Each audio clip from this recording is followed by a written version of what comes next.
Assalamualaikum warahmatullahi wabarakatuh. Selamat datang di channel Kang Slamet. Kali ini Kang Slamet akan menceritakan sebuah kisah yang berjudul Daryana Putra Sambara, Tanding Sukmo. Cerita ini ditulis oleh Dioseta. Dan sebelum kita masuk ke ceritanya, buat kalian yang belum subscribe channel ini, tekan tombol subscribe-nya terlebih dahulu dan tekan tombol notifikasinya agar kalian tidak ketinggalan cerita seram lainnya dari Kang Slamet. Gak usah berlama-lama lagi, langsung saja kita masuk ke ceritanya. Daryana Putra Sambara, Tanding Sukmo.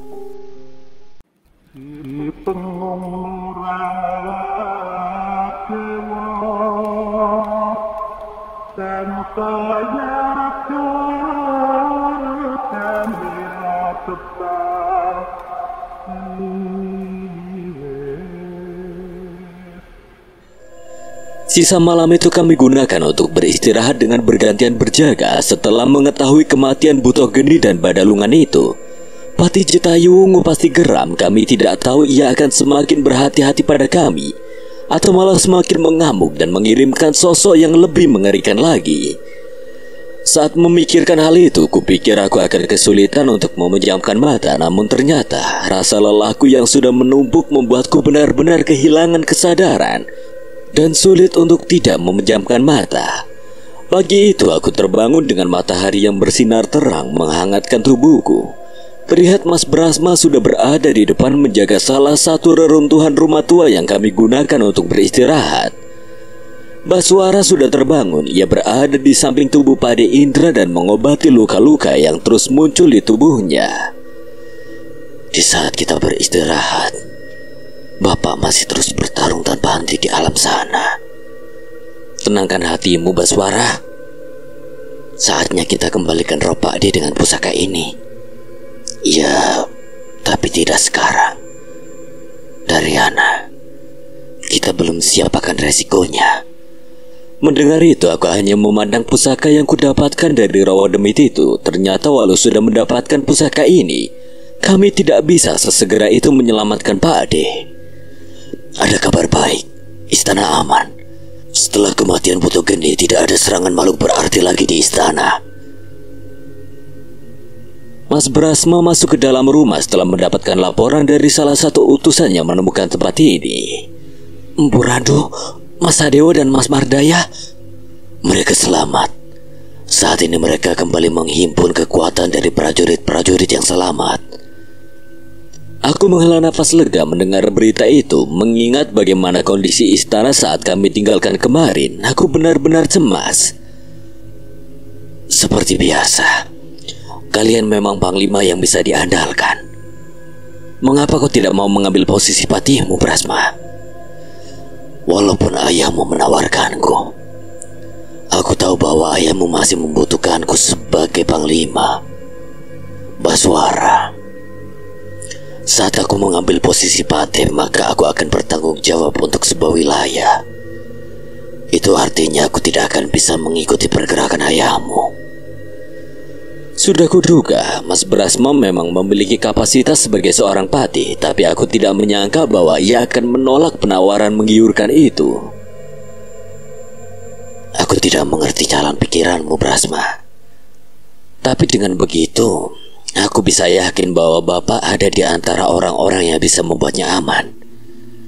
Aku setuju soal itu. Panglima-panglima di sekitar Pakde memang orang-orang hebat dan berbaik hati. Aku pun bersyukur bisa mengenal mereka. Saat matahari sudah melewati puncaknya, suara derap kaki kuda terdengar mendekat ke arah kami.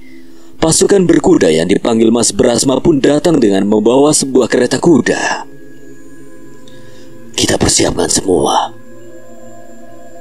Kau yakin?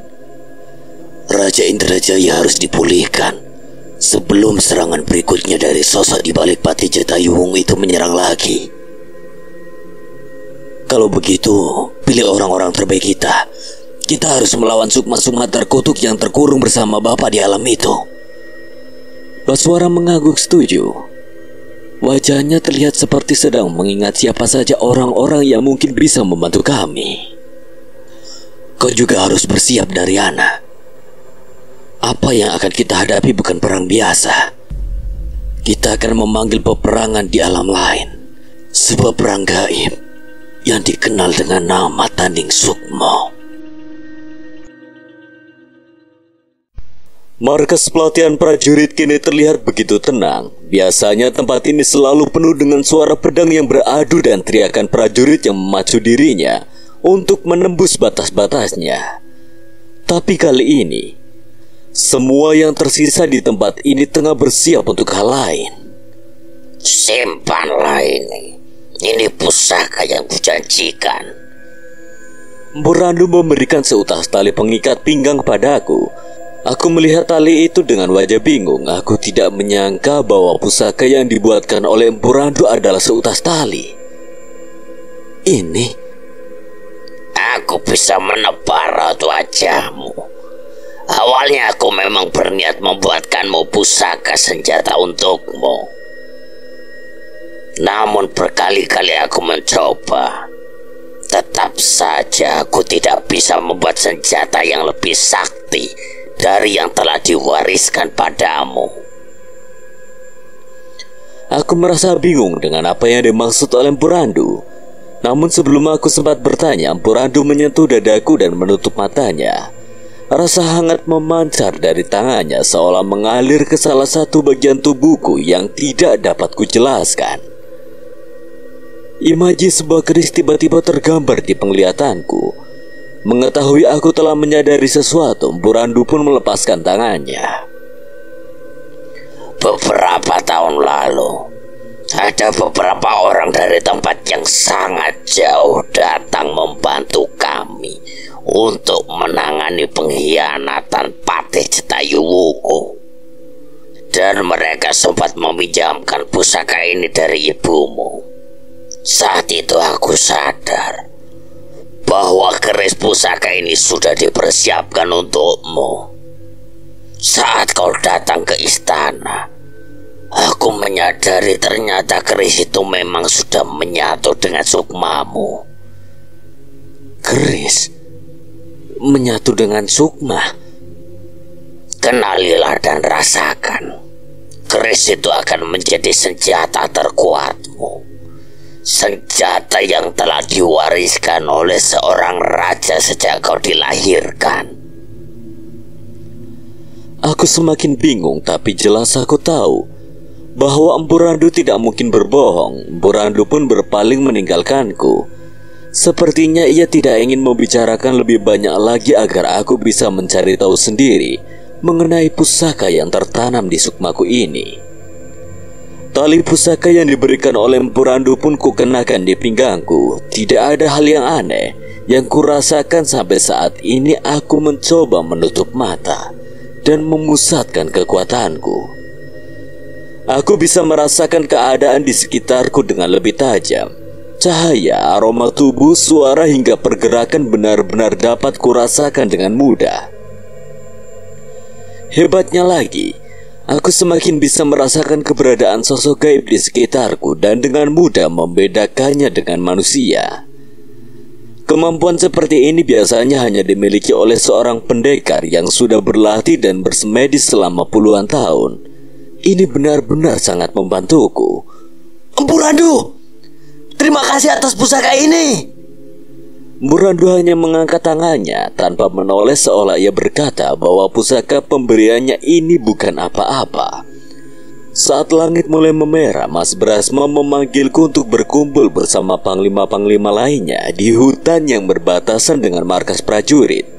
Di sana, Empu Randu sudah bersiap di depan sebuah altar.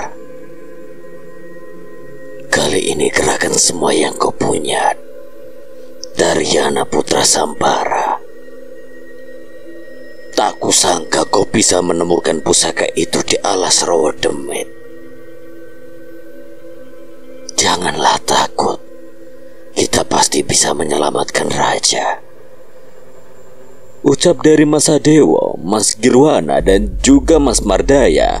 Saat ini aku berdiri berdampingan dengan keempat panglima besar kepercayaan sang raja.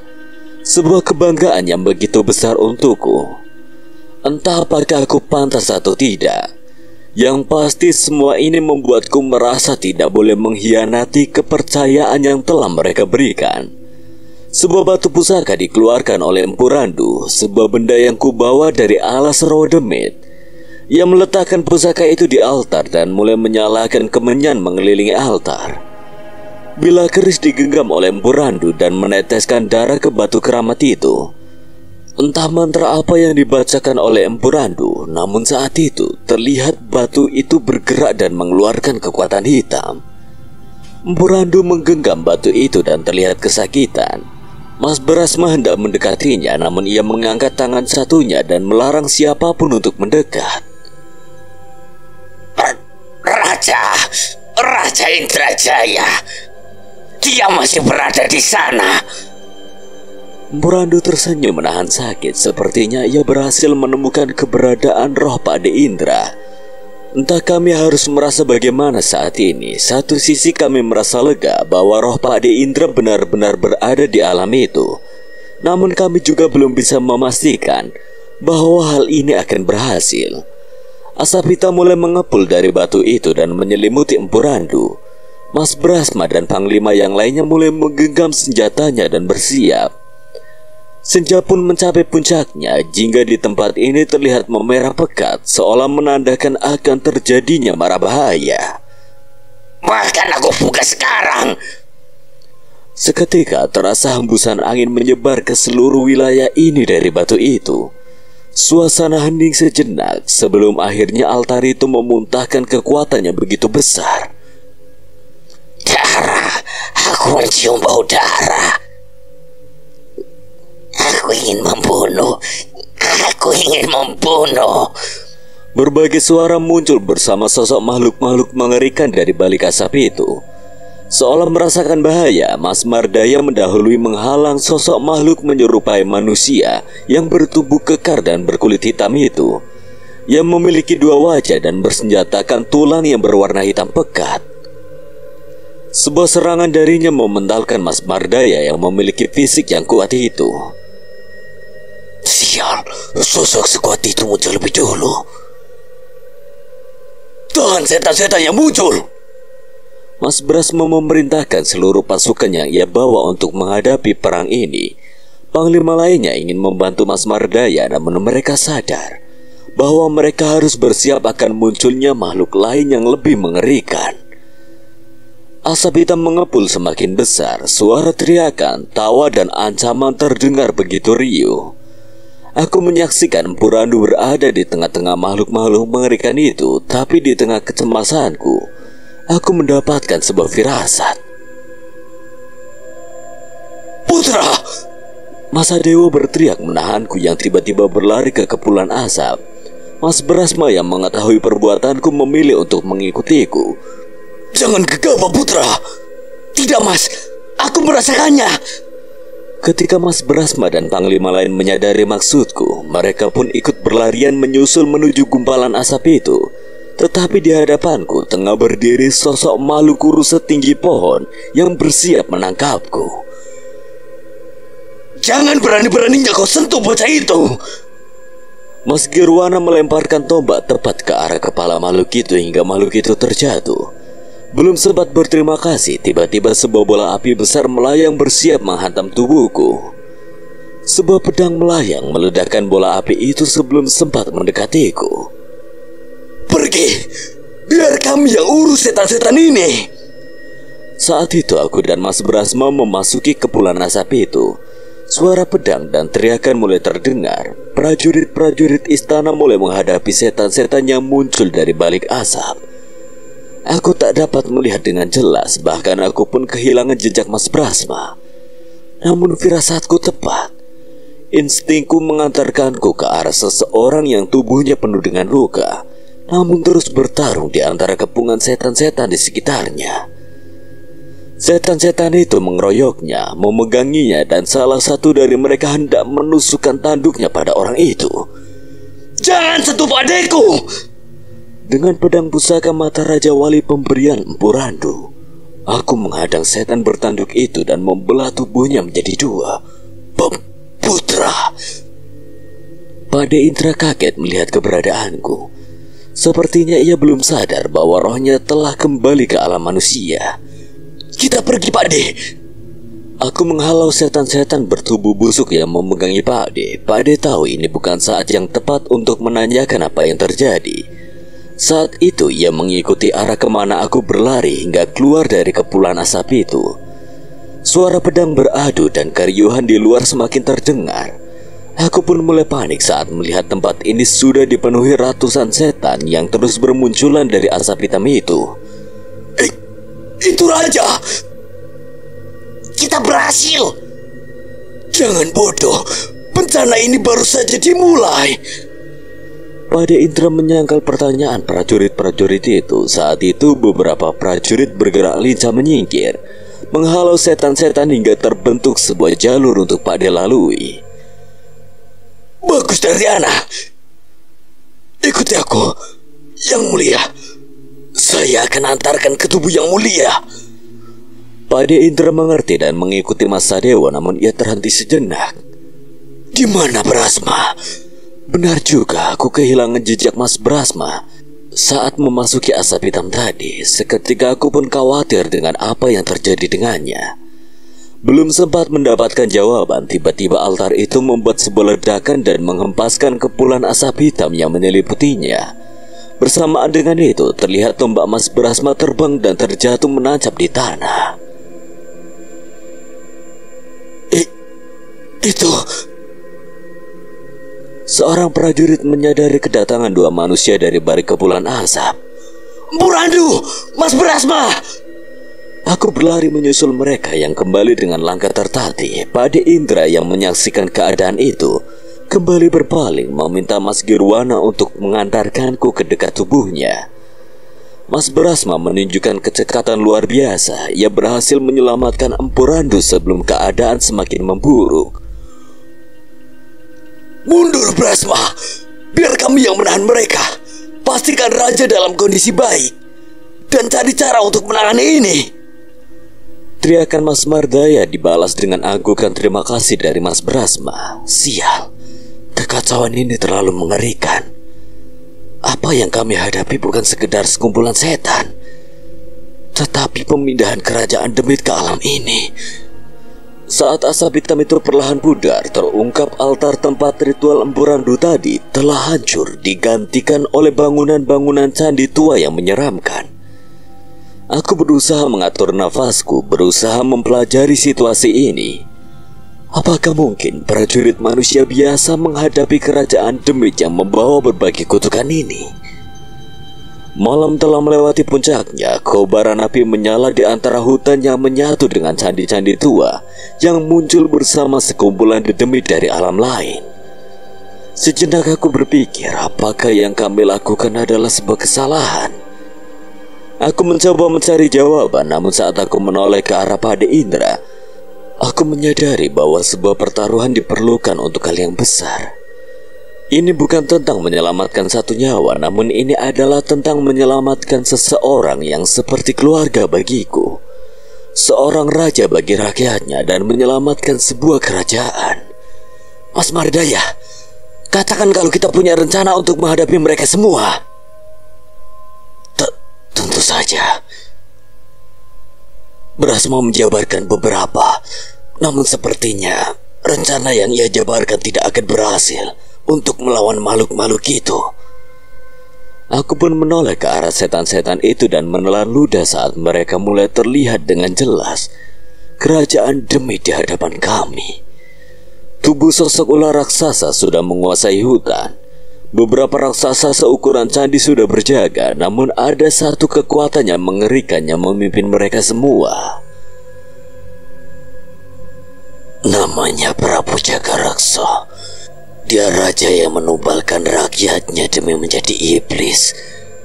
Tiba-tiba Pak De Indra yang telah kembali ke tubuhnya datang bergabung dalam medan perang. Sebuah pedang tergenggam di tangannya, namun sebagian tubuhnya tertutup perban, menandakan bekas luka belum pulih sepenuhnya. Yang mulia, jangan memaksakan diri. Pak De Indra menggeleng. Di saat seperti ini, semua yang ada di sini harus memaksakan dirinya, bahkan melampaui diri masing-masing. Yang ada di belakang kita adalah rakyat kerajaan Indrajaya. Tidak ada yang salah dari ucapan Pak D. Mas Mardaya dan yang lainnya pun setuju, namun terlihat dengan jelas bahwa mereka masih tidak rela melihat rajanya membahayakan dirinya sendiri. Di alam sana Pak D menghadapi mereka semua ini sendirian. Tidak, saya hanya berusaha bersembunyi. Tapi saat ini, mau tidak mau kita harus menghadapi mereka. Aku mengangguk setuju. Terlihat bahwa sebenarnya Pak D Indra tidak berharap diselamatkan bila sebagai gantinya kerajaan Dedemit ini akan berkuasa di tanah ini. Namun ia juga tidak ingin menyalahkan keputusan kami. Beberapa saat setelah Mas Brasma kembali ke barisan dengan menggenggam sebuah pedang pusaka. Dari ukirannya aku tahu dengan jelas bahwa itu adalah pusaka buatan Empu Randu. Kita sudah lengkap. Sudah, Yang Mulia. Pak D Indra pun mengacungkan pedangnya pada kerajaan Demit di hadapan kami. Kita akan kalah, teriak Pak D Indra seketika seluruh prajurit dan panglima menoleh ke arah Pak D Indra. Kita akan kalah jika hanya mengandalkan diri sendiri.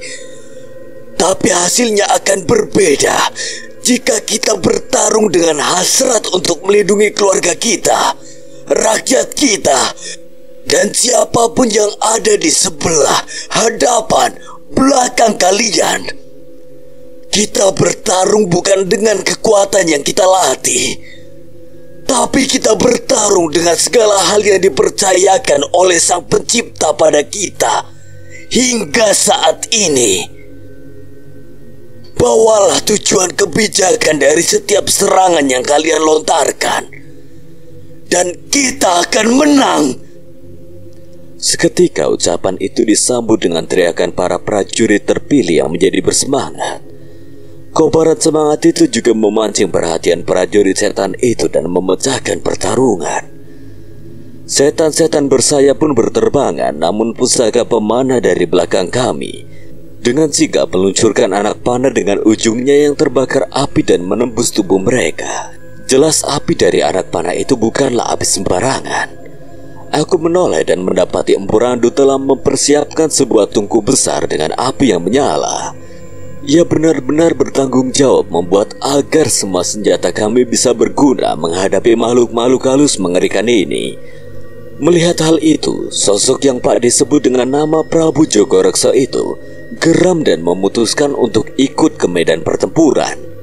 Mas Brasma yang mengetahui hal itu pun mendahului kami dan bersiap menghadapi Prabu Jogoreksa itu. Niat Mas Brasma tertahan. Belum sempat mendekat ke Prabu Jogoreksa, sosok ular raksasa yang sedari tadi hanya berjaga pun menghadangnya. Aku pun bersiap membantu Mas Brasma, namun ia memberiku isyarat untuk menjauh. Akan kuhadapi ular jalan ini. Tunggu, ular sebesar ini sendirian? Tidak, Mas. Tidak mungkin ular siluman sebesar itu bisa kau hadapi seorang diri. Pergi. Mas Brasma tidak mau berdebat. Sepertinya ia tidak ingin jika orang lain harus mempertaruhkan nyawa berhadapan dengan makhluk sebesar dan semengerikan itu. Tubuh seorang panglima begitu menggiurkan. Tiba-tiba terdengar suara wanita dari ular raksasa itu. Jelas itu bukan makhluk buas biasa. Sebaiknya kau menjadi pengawalku, dan akan kuberikan semua yang kau inginkan. Jabatan, harta, dan kau bebas menikmati semua dayang-dayangku yang mempesona. Saat itu terlihat ada sosok tubuh perempuan cantik bertelanjang dada bersisik ular tumbuh dari kepala ular raksasa itu. Sosok itu mencoba menggoda Mas Brasma. Tidak akan ada yang tertarik dengan rayuanmu, siluman rendah. Manusia bodoh. Kau yang siluman bodoh. Rayuan recehmu tidak akan menggoyahkan hati seorang kesatria seperti Mas Brasma. Aku segera berlari menuju lawan yang lain. Ada 3 sosok raksasa menghadang kami. Saat itu aku tidak menghabiskan waktu memanjat pohon dan menghantamkan serangan yang kuat ke salah satu dahi raksasa itu. Ia terpental, namun seranganku tidak cukup untuk melumpuhkannya. Tidak ada pukulan manusia yang mampu menumbangkan kami. Buta itu meremehkan seranganku saat ia berbalik menghantamkan pukulan ke arahku. Namun sebelum pukulan itu beradu dengan seranganku, sebuah anak panah melesat dan menancap ke salah satu mata buta itu. Mata buta itu memuncratkan darah. Kedua buta temannya menyadari serangan itu dan mendapati ketiga panglima membawa pasukannya untuk menghadapi mereka. Mas Hadewo, Mas Mardaya, dan Mas Girwana. Aku tersenyum melihat kedatangan mereka yang telah siap dengan pasukannya menghadapi buta-buta itu. Aku pun bersiap untuk berbaur dengan mereka untuk menyusun serangan. Namun saat itu aku tertahan dengan seseorang yang menarik tubuhku. Aku tidak bisa melawan Prabu Jogoraksa seorang diri. Bantu aku, putra. Pade Indra rupanya hendak menghadapi sosok paling mengerikan di tempat ini secara langsung. Aku menoleh ke arah tiga panglima dan mereka semua mengangguk memberi isyarat untuk aku mengawal raja. Baik, Pade. Kami berlari menghindari serangan-serangan dari raksasa-raksasa itu dan terus menerobos. Pade punya rencana. Sayangnya Pade Indra menggeleng. Kenali kekuatannya, cari kelemahannya, serang. Itu prinsip dasar bertarung, sisanya ditentukan di pertarungan. Aku mengerti saat ini kami belum mengetahui kekuatan Prabu Jogoraksa. Yang bisa kami lakukan hanyalah mempelajari dan mencari celah untuk melawannya. Saat itu kedatangan kami pun sudah disambut oleh sosok itu. Sang raja terkutuk dari zaman yang tidak kami ketahui. Ia sudah tidak pantas lagi disebut manusia. Tubuhnya menghitam mengeluarkan bau busuk, tanduknya memajang dan tubuhnya memiliki ekor yang tajam. Matanya menyala memerah seolah hanya nafsu untuk membunuh saja yang tersisa di pikirannya. Memang sudah sepantasnya seorang raja berhadapan dengan raja. Kau terlalu naif. Saat kehilangan semua orang berhargamu, aku yakin kau akan menjadi sama sepertiku. Sebuah pukulan menghantam wajah Prabu Jogoraksa. Putra, Pade Indra tidak akan menjadi sepertimu. Aku kesal dengan keberadaan sosok menjijikan seperti itu menubalkan rakyatnya. Jangan bercanda. Aku pun bersiap menghantam wajah makhluk itu sekali lagi dengan tanganku yang satunya. Namun sebelum pukulan itu mendarat, kali ini dengan cepat ia menangkap tanganku. Kau tidak pantas untuk melawanku. Prabu Jogoraksa segera menarik tanganku dan membantingku jauh hingga menabrak sebuah pohon. Dengan sekali bantingan aku memuntahkan darah. Kekuatan makhluk itu benar-benar tidak masuk di akal. Pade Indra memanfaatkan kesempatan itu untuk bergantian mendaratkan serangan dengan pedang di tangannya. Suara senjata yang beradu pun terdengar. Itu bukan pertarungan pedang lawan pedang. Prabu Jogoraksa hanya menahan serangan Pade Indra dengan tangannya yang keras seperti besi. Mengetahui seberapa kuatnya lawan kami, aku pun memaksakan diri untuk berdiri dan mencabut pedang mata Raja Wali, juga membacakan sebuah mantra di bilahnya. Tepat saat pedang Pade Indra terpental, pedang dengan kilatan cahaya putihku berganti menahan serangan Prabu Jogoraksa. Teruskan, putra. Ia segera berdiri dan serangan kami saling menyahut bergantian menyerang makhluk mengerikan itu. Pertarungan sengit kami mempengaruhi medan perang. Suara auman raksasa, teriakan setan dan para prajurit, hingga mantra-mantra mengalun di tengah peperangan. Seranganku dan Pade Indra semakin tajam, seolah semakin memanas. Pedang Pade Indra pun menyala merah menunjukkan tajinya. Aku yakin itu adalah kekuatan pedang milik pusakanya itu. Aku bosan menghadapi kalian. Di tengah rasa percaya diri kami yang bisa mengimbangi Prabu Jogoraksa, tiba-tiba setan itu melepaskan pertahanannya. Ia tidak lagi melayani serangan kami dan membiarkan pedang-pedang kami menembus tubuhnya. Serangan kami mengenai tubuhnya telak, namun dalam sekejap luka itu menutup hanya dalam satu kedipan mata. Kami tidak menyerah dan terus menyerangnya. Namun walaupun berpuluh-puluh serangan kami menggores, melubangi bahkan membelah tubuhnya, setiap bekas serangan itu kembali menyatu dengan cepat. Kita seperti membelah angin. kalian sudah sadar perbedaan kemampuan kita. Sekarang nikmatilah keputusasaan kalian. Pade Indra terpental begitu jauh dengan sebuah pukulan. Belum sempat aku mengkhawatirkan Pade Indra, sebuah pukulan juga menghantam tubuhku dengan cepat.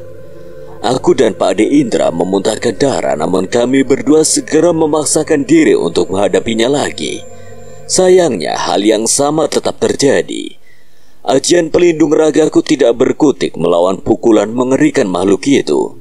Setiap pukulan yang kuhindari akan digantikan dengan serangan lain dan tubuhku tidak berkutik.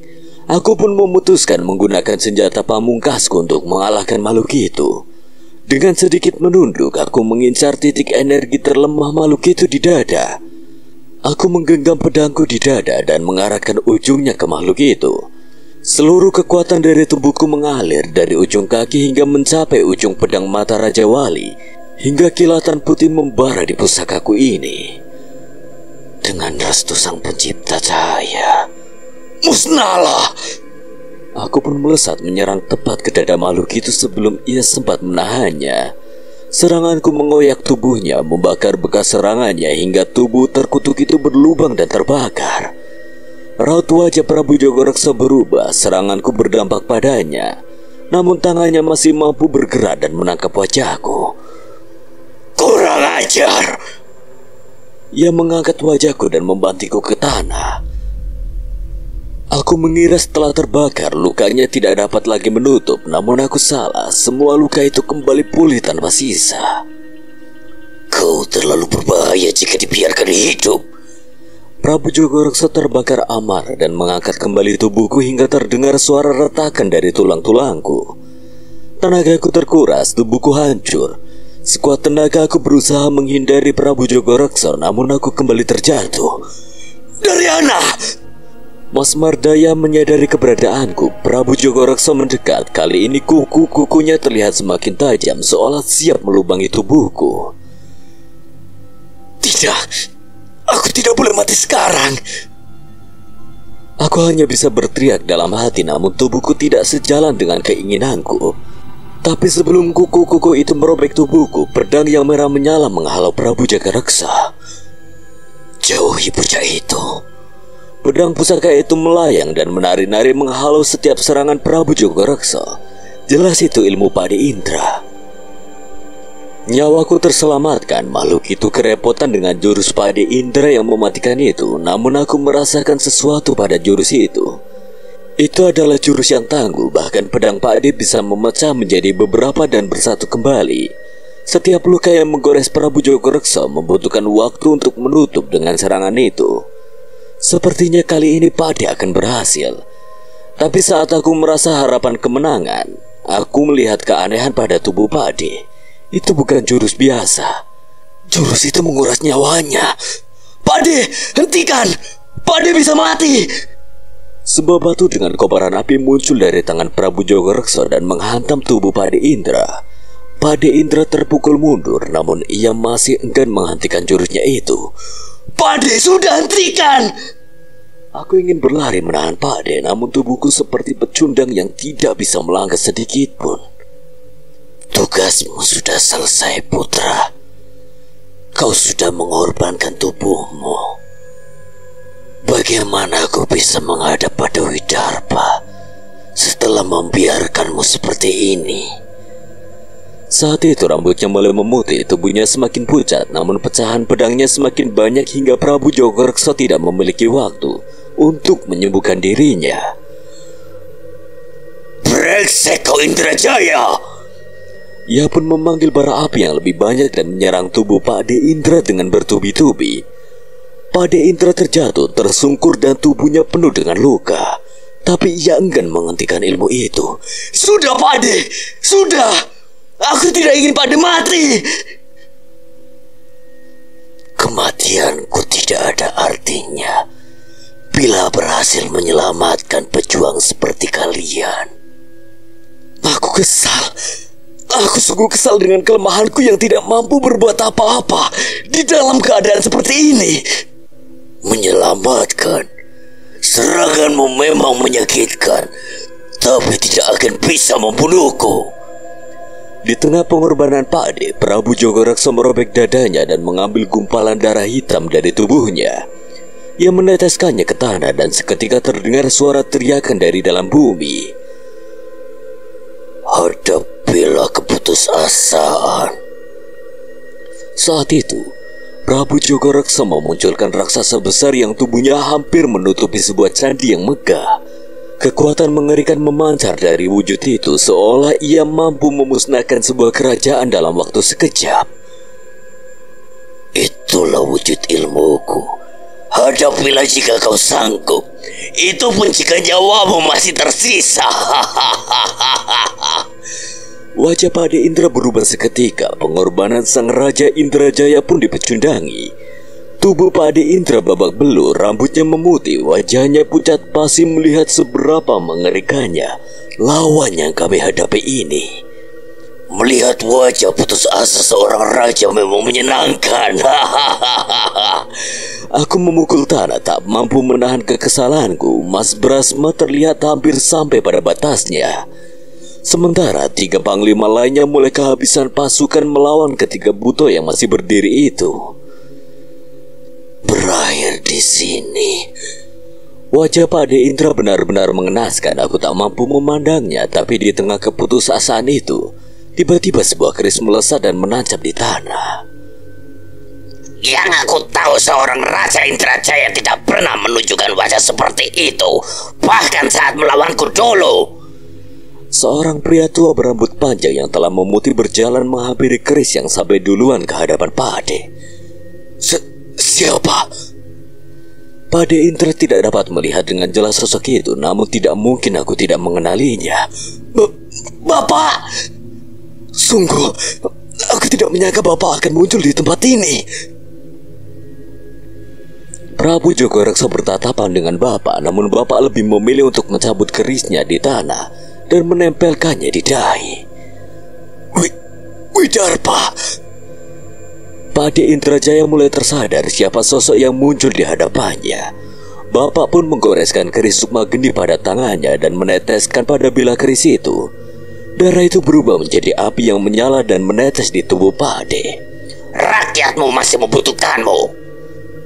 Secara perlahan tiba-tiba luka Pakde menutup. Kekuatannya kembali pulih, namun putih di rambutnya tidak sepenuhnya kembali seperti semula. Sadewo, bawa rajamu pergi. Jangan biarkan dia berada di pertarungan ini lagi. Mas Sadewo mendengar teriakan menggema itu dan memaksakan dirinya untuk mendatangi Pakde Indra. Tidak bisa, Widarpa. Kekuatanku dibutuhkan di sini. Sudah ada yang menggantikan posisimu di tempat ini. Hanya beberapa saat setelah Bapak mengatakan itu, beberapa kepala jatuh berserakan tak jauh dari tubuh Prabu Jogorekso.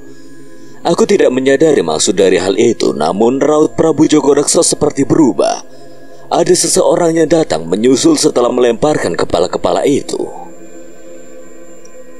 Kerajaan terkutuk Bahu Jagar sudah musnah di tangan kerajaan Dharmawijaya. Dan itu adalah kepala dari sisa keturunanmu yang tersisa.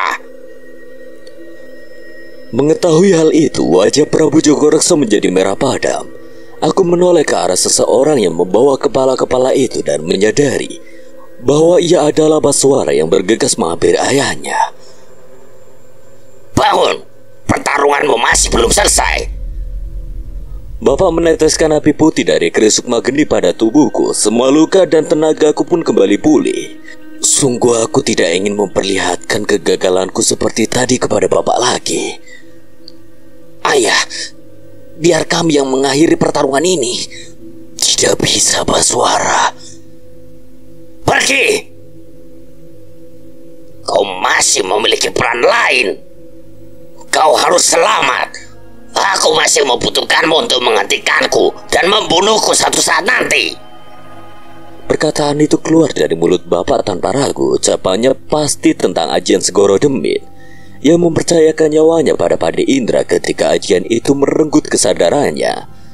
Mendengar ucapan itu, tidak ada lagi alasan Pakde Indra untuk menolak. Ia pun mundur bersama Sadewo dan memimpin peperangan ini dari belakang. Aku tidak akan membiarkan Pak De melakukan perannya. Akan kutemukan cara untuk menghapuskan ilmu terkutuk itu dari tubuh Bapak. Katakan itu setelah kau mengalahkan setan itu. Aku setuju, namun apa yang ada di hadapan kami adalah lawan yang sama sekali tidak bisa diremehkan. Aku mengetahui semua kekuatan Bapak. Dengan kehadirannya pun aku masih merasa tidak mampu melawan Prabu Jogorekso. Prabu Jogorekso masih mengawasi Bapak bersama sosok raksasa yang muncul dari dirinya. Aku yakin kekuatan Bapak tidak sekuat dirinya.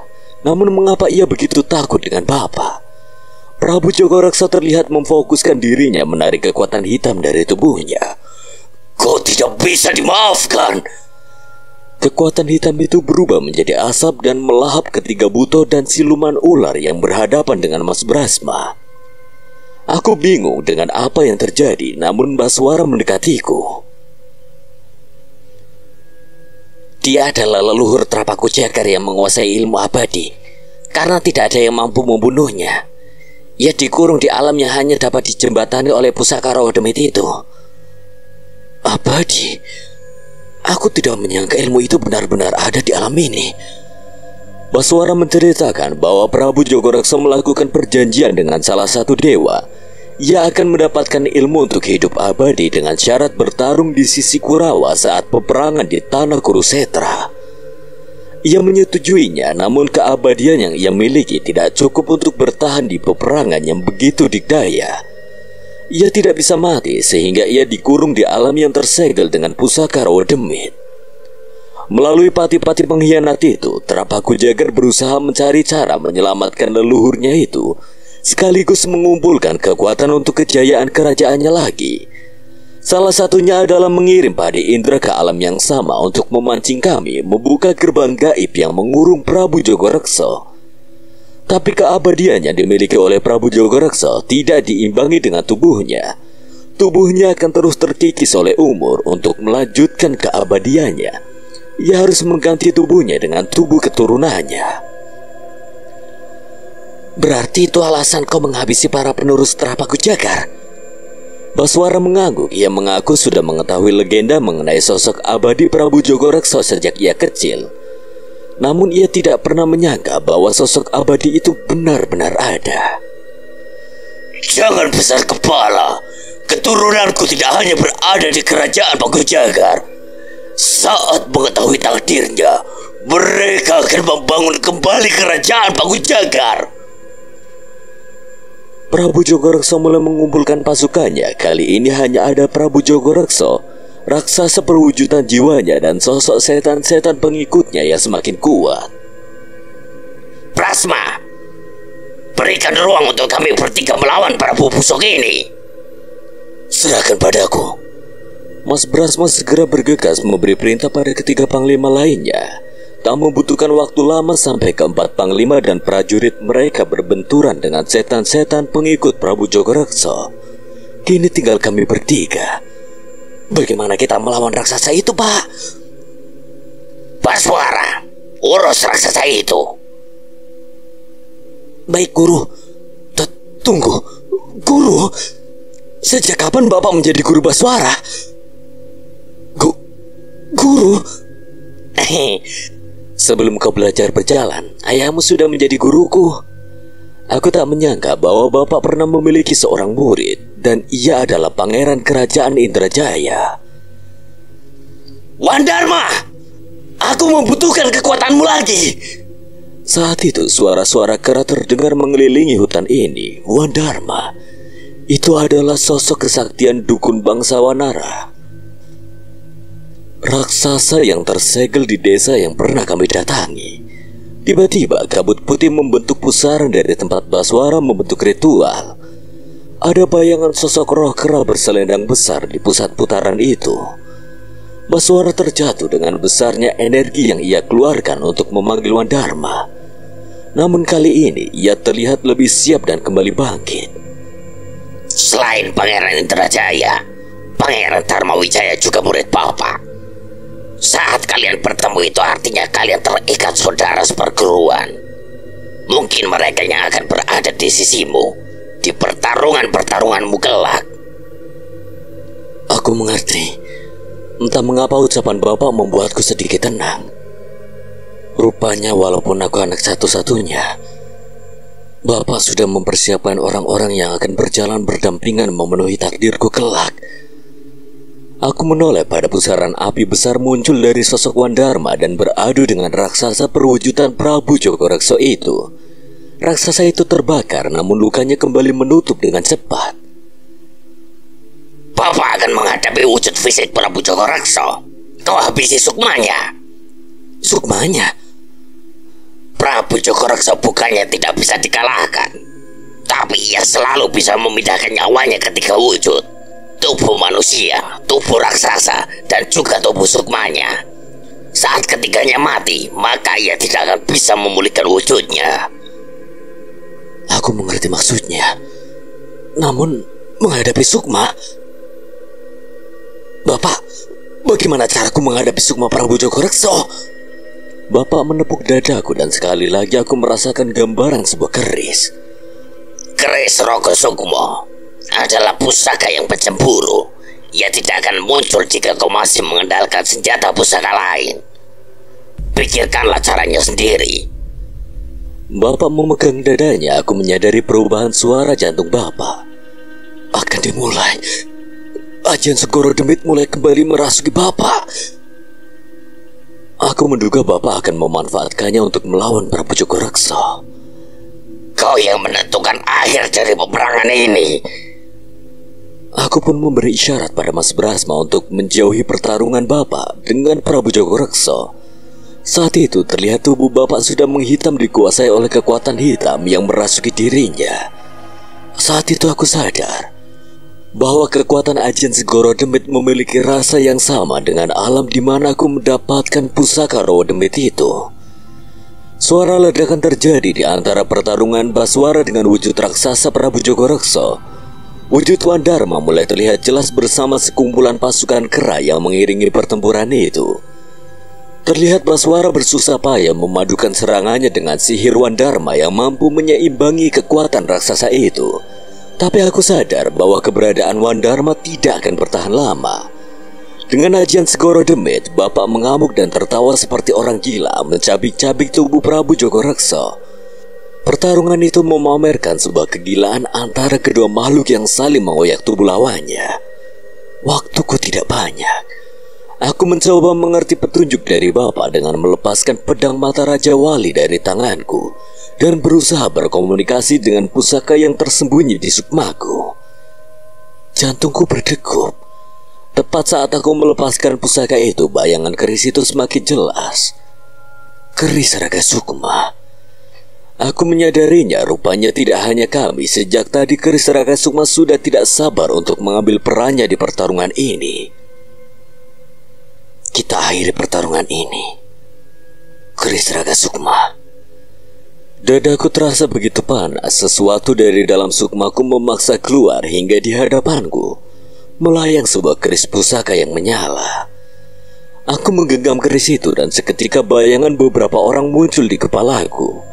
Seorang raja, pemuda yang bertarung bersama Pak Ade, hingga sosok dari zaman yang berbeda dengan zaman ini.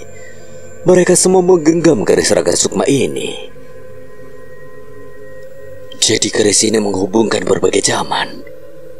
Aku tahu bukan kekuatan itu yang kubutuhkan sekarang, namun sebuah kekuatan yang bisa membuatku menghabisi sukma Prabu Jogorekso. Dengan kekuatan keris Raga Sukma yang boleh memancar ke seluruh tubuhku, aku memperhatikan medan pertempuran ini dengan seksama. Prabu Jogorekso tengah bertarung sengit dengan bapak, namun aku tidak menemukan keberadaan sukma yang dimaksud oleh bapak di tubuhnya. Dia baru kembali ke alam ini, sukmanya tidak akan bersembunyi terlalu jauh. Di sana, sekejap aku merasakan keberadaan kuat yang melayang di belakang altar ketika tubuh fisik Prabu Jogorekso memulihkan tubuhnya. Keinginanku melesat menuju keberadaan itu melesat lebih dulu dari tubuhku, dan dengan kesaktian keris Raga Sukma, sukmaku terpisah dari tubuhku begitu saja. Aku cukup kaget, namun aku tahu bahwa inilah ilmu Raga Sukma yang dihasilkan oleh keris pusaka ini. Bapak, Baswara, bertahanlah sebentar lagi. Bapak tetap sibuk bertarung dengan kesadarannya yang memudar. Namun aku melihat mata Baswara menyadari keberadaan Sukmaku. Kita selesaikan ini, Daryana. Aku menghujamkan kerisku pada tubuh yang melayang di udara itu. Namun ia menyadari kedatanganku dan dengan sigap menghindari seranganku. Bocah brengsek. Benar, sosok itu adalah Sukma Prabu Jogorekso. Sukma itu pun melesat berusaha menjauh dari seranganku. Jangan kabur, hadapi aku. Sosok Sukma itu tidak peduli. Ia melesat menjauh dariku, namun aku sama sekali tidak bermaksud melepaskannya. Cepat, Sukma itu melesat dengan begitu cepat seolah keberadaannya memang dipersiapkan untuk menjauhi bahaya. Sukma Prabu Jogorekso terselimuti kekuatan hitam hingga terlihat pemandangan kekuatan hitam dan cahaya putih dari Sukmaku berkejaran di antara peperangan ini. Di tengah pelariannya, tiba-tiba Sukma Prabu Jogorekso menghilang. Aku mencoba mencari ke segala arah, namun sekali lagi aku tidak menemukan posisinya. Namun sejak awal Bapak selalu mengajarkanku untuk tidak mengandalkan penglihatan. Dengan cepat aku pun menyadari di mana Sukma Prabu Jogorekso bersembunyi. Akan kuakhiri kucing-kucingan ini. Sebuah mantra ku bacakan pada wujud roh bila keris raga Sukma. Kilatan putih mulai menyala menunjukkan kekuatannya. Dengan kecepatan penuh aku membawa Sukmaku melayang menerobos ke dalam bumi dan menghujamkan pada keberadaan hitam yang kurasakan dengan naluriku. Musnahlah. Kerisku menghujam ke tubuh Sukma Prabu Jogorekso hingga muncul ke permukaan. Wah, kurang ajar. Sukma itu mulai pudar. Ia menangkap leherku dan menyerangku dengan kekuatan hitam yang begitu panas. Kau yang akan mati. Aku tahu jika aku melepaskan keris raga Sukma dari tubuh rohnya, ia akan kembali pulih. Baswara, Bapak, habisi Prabu brengsek itu sekarang. Naluri Bapak menyadari maksudku. Emosinya pun meledak-ledak sementara Baswara mendengar dengan jelas suaraku. Bagus, Daryana. Wandharma, kerahkan semua yang kau miliki dalam serangan ini. Sedikit lagi, aku harus bertahan sedikit lagi sampai Bapak dan Baswara berhasil menghabisi kedua wujud lain dari Prabu Jogorekso. Lepaskan, kau tidak akan selamat. Tidak akan. Sakit, begitu sakit. Namun walau aku harus mati, aku terus memegang tubuh roh Prabu Jogorekso dan tidak akan melepaskan keris raga Sukma yang sudah menancap di tubuhnya. Dari jauh aku merasakan kekuatan yang begitu besar. Baswara tiba-tiba melayang dan menyatu dengan sosok Wandharma. Tubuhnya diselimuti bulu hitam dan kekuatan yang memancar begitu besar. Matilah kau makhluk laknat.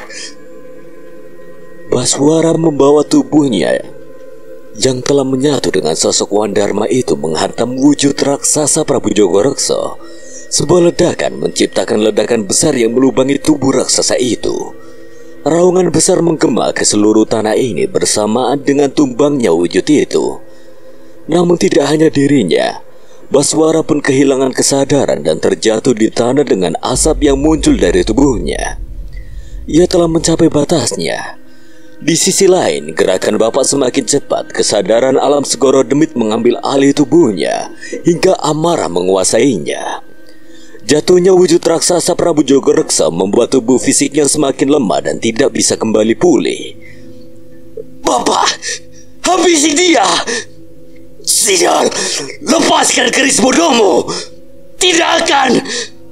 Aku semakin memeluk tubuh Prabu Jogorekso dan menancapkan lebih dalam tusukan keris raga Sukma ke tubuhnya.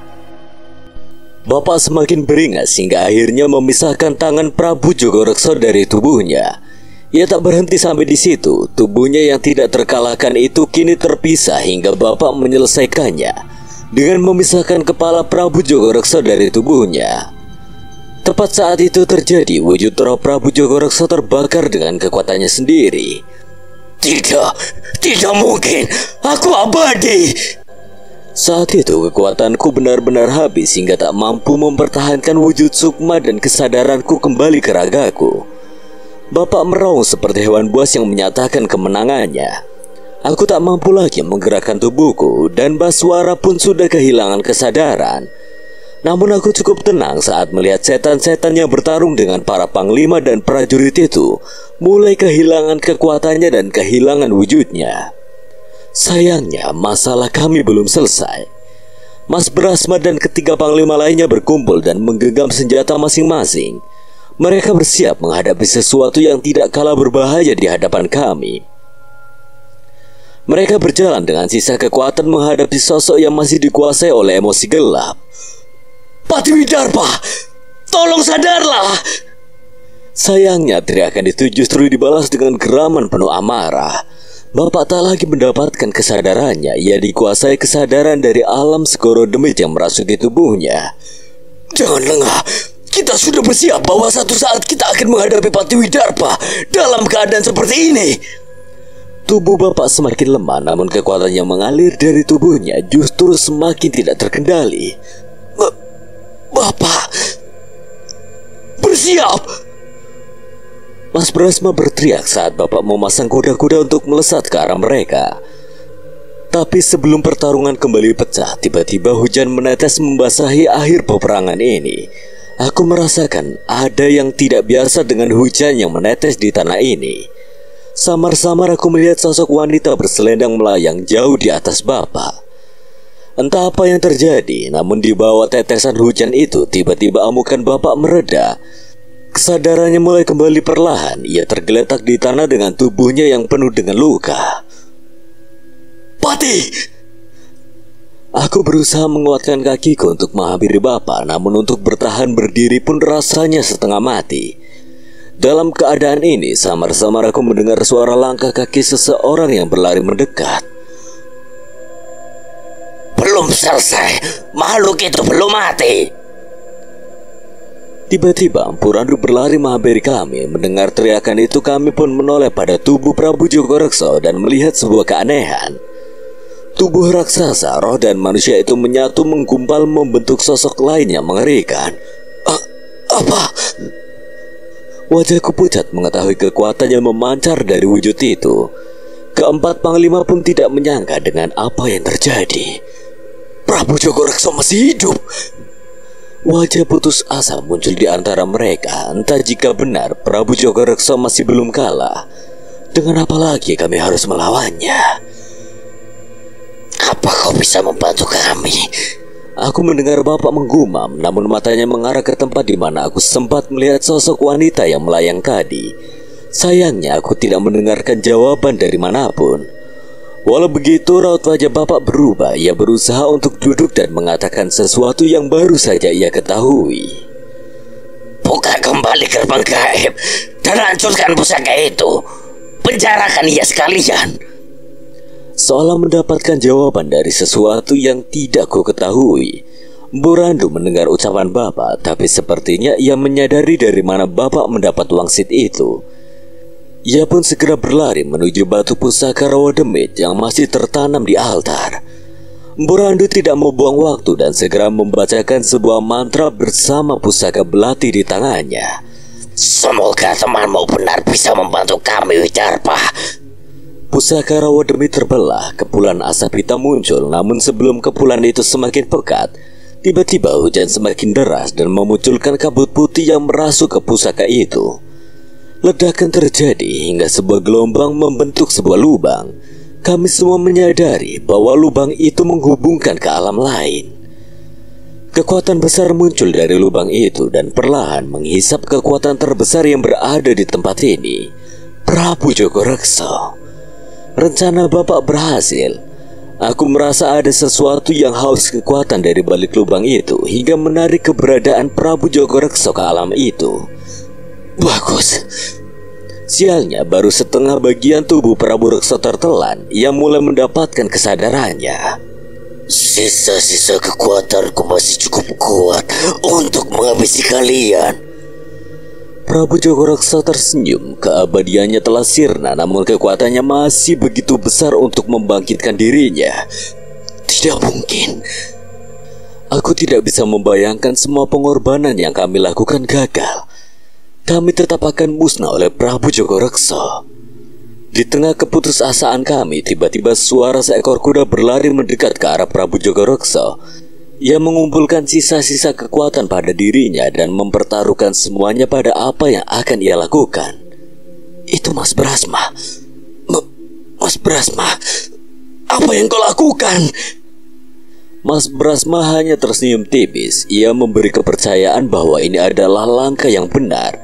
Mas Brasma dengan tekad yang tidak tergoyahkan melanjutkan langkahnya. Putra, kutitipkan Raja Indrajaya padamu. Teriakannya penuh semangat sementara aku merasakan getaran emosi di setiap katanya. Dengan lompatan yang penuh keyakinan, tombaknya menembus angin dan mendorong Prabu Jogoreksa beserta dirinya sendiri melalui gerbang dimensi. Jangan Mas Brasma! Suara keputusasaan yang terasa hancur. Panglima lain berteriak meminta Mas Brasma berhenti, namun langkahnya sudah tidak bisa dihentikan. Aku memaksa diriku berlari tertatih, namun aku tak sanggup menggapai sosok panutanku yang membawaku hingga seperti ini. Aku berusaha mengejar, tapi langkahku lemah. Gerbang dimensi itu menutup sendiri, memisahkan kami dari mereka. Sial! Sial! Aku memukul tanah, penyesalan dan kehilangan menyatu dalam getaran tinju yang kuat. Air mataku jatuh di tanah yang telah basah oleh hujan. Aku merasa kelemahan melanda, merasa tidak bisa menjaga orang-orang yang kusayangi. Saat itulah langkah lemah Bapak mendekat. Bangun putra, jangan pernah tangisi kematian seorang ksatria. Bapak memberi penguatan di tengah kehancuran. Aku berdiri, menyeka air mata dan mendekap tubuh Bapak yang semakin lemah karena ilmu terkutuk yang menggerogoti tubuhnya. Aku menangis. Menangisi Mas Brasma dan menangisi Bapak yang mungkin bisa menyusul meninggalkanku kapan saja. Aku harus semakin kuat. Aku harus menemukan ilmu yang dapat menyelamatkan Bapak. Dari jauh aku melihat Pade Indra berusaha tegar menatap sisa-sisa peperangan ini. Saat hujan berhenti, barulah tetesan air mata Pade Indra terlihat mengalir di pipinya. Kalau ada seseorang yang mengalami kehilangan terbesar, itu adalah Pade Indra. Mas Brasma adalah seseorang yang paling ia percaya di seluruh kerajaan ini. Bapak melepaskan pelukanku dan memegang kedua pundaku. Ia menyerahkan keris sukma geninya kepadaku. Anakku tumbuh menjadi seorang yang hebat. Seseorang yang bahkan bisa mendapatkan kepercayaan dari orang-orang hebat di kerajaan ini. Aku senang mendengar kata-kata itu. Namun setelahnya Bapak berpaling dan melangkah meninggalkan kami semua. Pak, Bapak mau kemana? Sama seperti perasaanmu, kehilangan Brasma. Bapak juga harus menemukan makam dari sahabat Bapak. Setidaknya hanya itu yang bisa Bapak lakukan dengan keadaan seperti ini. Hujan mulai mereda. Langkah lemah seorang yang berarti untukku pun melangkah pergi. Tidak ada yang menghalanginya, karena kami tahu itu semua percuma. Satu hal yang kami tahu, saat kerajaan ini dalam bahaya, ia akan kembali untuk bertarung melindungi kerajaan yang dibangun dengan kebijakan ini bersama kami semua. Samar-samar aku melihat sosok roh wanita mengikuti di sisinya. Entah apa itu, namun aku tidak merasakan niat jahat darinya dan merasa sedikit tenang ketika mengetahui bahwa Bapak tidak melalui ini sendirian. Beberapa tahun kemudian, kerajaan Indrajaya, sebuah kerajaan yang dikelilingi pegunungan dengan kehidupan rakyatnya yang begitu damai.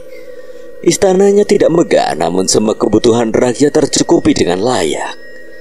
Siapa sangka kita bisa menemui seorang raja di sebuah ladang pertanian. Ia tidak memimpin pasukan perang, melainkan memimpin para petani untuk menciptakan suaka pangan yang berkecukupan untuk rakyatnya. Ya, itulah rajaku, Raja Indrajaya. Beberapa tahun terakhir ini aku melakukan sebuah perjalanan, tidak sendirian, namun bersama seorang sahabat yang kukenal secara tidak sengaja di hutan yang terkutuk. Ayah, sudah waktunya. Aku ikut melambaikan tangan pada seorang raja yang menganggapku seperti anaknya sendiri. Ayo Pade. Pade melambaikan tangan memberi pertanda dan meninggalkan sekumpulan petani yang berterima kasih atas ilmu tani yang disebarkan olehnya sendiri. Kami pun mengantar Pade ke markas untuk berganti dengan jubahnya dan berkumpul di tempat yang membawa kenangan buruk untuk kami.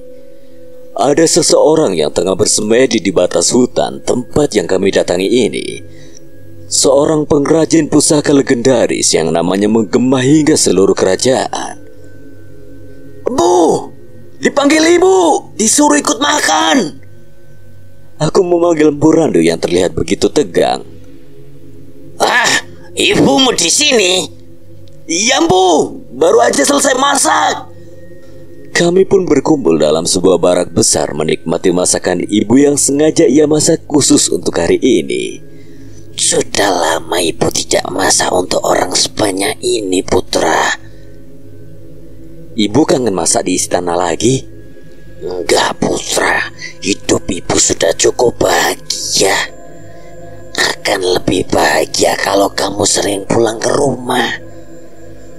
Mendengar kalimat itu aku hanya menggaruk kepalaku. Daryana memang begitu, Nyai. Kalau kenal perempuan cantik di desa lain jadi lupa pulang. Aku pun memukul kepala Baswara dan menyuruhnya menjauh. Suasana barak saat itu begitu ramai dengan pasukan-pasukan ketiga panglima yang makan bersama di satu tempat. Sayangnya, saat-saat menyenangkan itu harus terhenti ketika langit mulai menjemput senja. Kami pun berkumpul di atas batas hutan dan aku pun berpamitan dengan ibu. Keris Raga Sukma dan keris Sukma Geni sudah tertancap dengan anggun di sebuah altar. Kedua pusaka yang menurut Empu Randu mampu menghubungkan kami dengan sebuah alam. Kabut putih muncul tepat saat Empu Randu melakukan sebuah ritual. Suara peperangan terdengar, namun kami sudah siap akan semua itu. Ayo putra, sekarang saatnya kita jemput dia kembali. Perintah Pak De Indra kepada kami dengan penuh semangat. Kami pun bergegas melalui gerbang yang dibuka oleh Empu Randu untuk menjemput seseorang yang seharusnya masih berada di sini bersama kami. Sekian dan terima kasih buat Dioseta yang telah mengizinkan saya membawakan ceritanya. Apabila ada kesalahan atau kekurangan, Kang Selamet memohon maaf sebesar-besarnya. Akhir kata, Kang Selamet pamit undur diri. Wassalamualaikum warahmatullahi wabarakatuh.